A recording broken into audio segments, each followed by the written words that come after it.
Mõiste meditatsioon toob paljudele silme ette inimese, kes istub lootusasendis ja üritab oma mõtteid peatada. Tegelikult on meditatsioon palju laiem.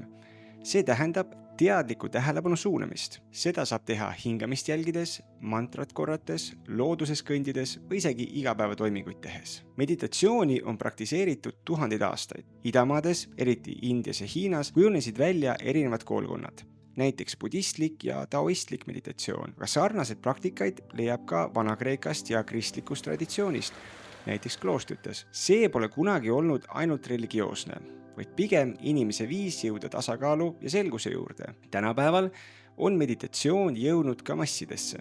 Me leiame seda äppides, kursustel, spordis ja isegi ärikultuuris. Ja erinevalt varasemast toetuvad paljud praktikad nüüd ka teadusuuringutele.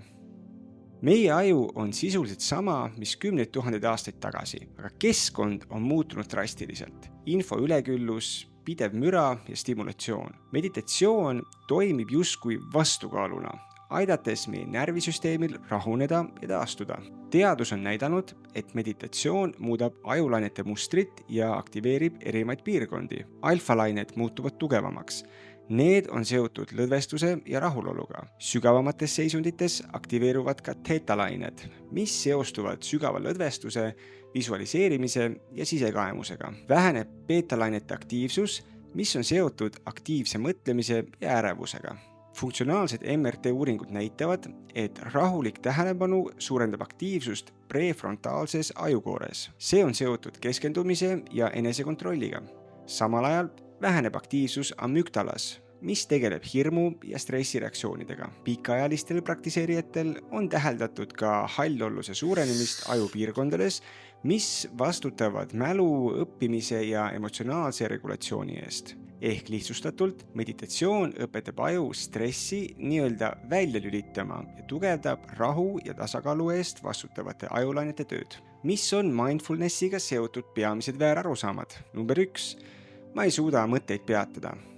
Tegelikult eesmärk pole mõtteid ära kaotada, vaid neid lihtsalt kõrvalt vaadata ja jälgida, ilma nendele ühtegi hinnangut andes. Number 2. See on religioosne praktika. See võib olla, aga ei pea olema. See võib olla täiesti ilmalik tööriist. Number 3. Selleks peab tund aega istuma.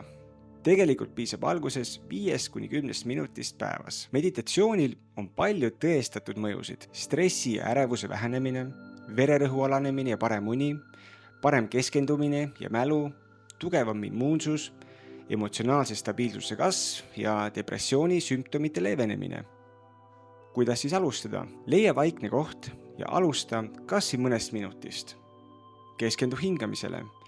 Kui tähelepanu uitab, too see lihtsalt tagasi. Võid kasutada juhendatud meditatsioone mõnest äpist või YouTube'ist. Jäta meelde, et oluline on järjepidevus, mitte täiuslikkus. Meditatsioon pole müstiline ega keeruline, vaid inimese loomulik oskus. See aitab meil rahuneda keset tänapäeva kiiret ja stressirohket maailma. Ja alustada on imelihtne, üks teadlik hingetõmme korraga. Nagu iga uue tegevuse puhul, võib ka meditatsioon alguses tunduda kummaline või isegi mõttetu. Meie meel võitleb selle vastu, otsib vabandusi ja põhjuseid, miks mitte alustada. Aga ma julgustan sind. Anna endale võimalus kas või ühekordseks kogemuseks. Võta hetk ja lihtsalt hinga. Sest võib juhtuda, et just see üks hetk avab sinu jaoks ukse sisemise rahu ja tasakaalu juurde, mida oled tegelikult alati otsinud.